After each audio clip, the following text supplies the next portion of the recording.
هاي ويلكم everybody. ازيكم عاملين ايه؟ يا رب تكونوا بخير. ومعاكم مس فاطمه سالم ومتابعين في سلسله ايزي انجلش، والهدف من السلسله هو احتراف اللغه الانجليزيه from zero to hero، من البدايه حتى الاحتراف.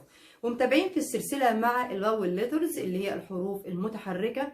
والفيديو اللي فات كنت انا شرحت ليدر اي، والنهارده مكملين في السلسله مع ليدر جديد وهو ليدر او. وعلشان نكون متفقين ان ليدر او له شكلين في الامريكان اكسنت غير البريتش اكسنت. ففي الامريكان اكسنت في اللهجه الامريكيه بيكون الاو عندهم دايما مفتوح. هو عامه ليتر او بيشكل حركه الضم في اللغه، ولكن هو في الامريكان اكسنت بيكون مفتوح، لكن في البريتش اكسنت بيكون مضموم. ولكن في قواعد ثابته وعامه لليدر او هنشوفها مع بعض. تعالوا نبص هنا كده، هنلاحظ ان ليدر او هنا وقع بين حرفين ساكنين، وقع بين حرف التي وحرف البي. فهنا ليدر او بين حرفين ساكنين. فاول قاعده معانا لليدر او، لو وقع ليدر او بين حرفين ساكنين بيكون شكل الاو مفتوحه، بتكون او مفتوحه. تعالوا نقرا مع بعض كده الكلمات دي. طب، طب، شر، شر، fox, fox, box, box, hot, hot.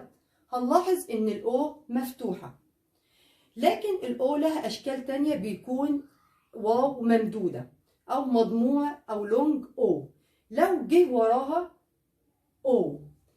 وعامة ليدر او لو جه وراه اي حرف متحرك فهو بيكون واو ممدودة. تعالوا ناخد الامثلة دي معانا. فود، انا هنا عملت لونج او. فود، سون، مون، تول. تاني معايا ويا ريت نقرأ مع بعض. فود، سون، مون، تول. طيب ليدر او لو جه وراه ليدر يو، يا ترى هيبقى شكله عامل ازاي في النطق؟ هيبقى شكله زي او، او. تعالوا نشوف الكلمات دي معانا كده. found، found، sound، sound، bound، bound. لاحظنا ان ليدر او لما جه وراه ليدر يو اتنطق او، او.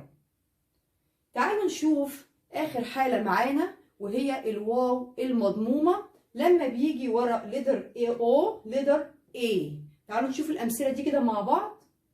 بورد، بورد، جوت. تاني بورد، بورد، جوت. يبقى علشان نبقى متفقين ان ليدر او بياخد شكلين، او مفتوحة ودي بتبقى شائعة في الامريكان اكسنت، والاو المضمومة ودي بتبقى موجودة في البريتش اكسنت. وعامة هو لو وقع بين حرفين ساكنين بيكون او مفتوحة او ضمة مفتوحة، زي توب، شو، فوكس، بوكس، هوت. لو جه وراه اي حرف متحرك فبيخليه الاو زي الواو الممدودة او اللونج او. فود، سون، مون، تول. لو جه وراه حرف اليو فهو بينطق او. فاوند، ساوند، باوند. تاني فاوند، ساوند، باوند. لو جه وراه ليدر ايه فهو الواو بيكون زي الواو المضمومه. بور، بور، جود. اتمنى ان انا اكون افدتكم بالمعلومه البسيطه، ويا ريت لو في اي كومنتس تسيبوها لي، ويا ريت تدخلوا تشتركوا في القناه وتفعلوا الجرس علشان يوصلكم كل جديد. بهتم بالكومنتس بتاعكم، بهتم بتعليقاتكم، ويهمني دعمكم. وانتظروني في فيديو جديد مع ليدر جديد باذن الله. والسلام عليكم ورحمه الله وبركاته.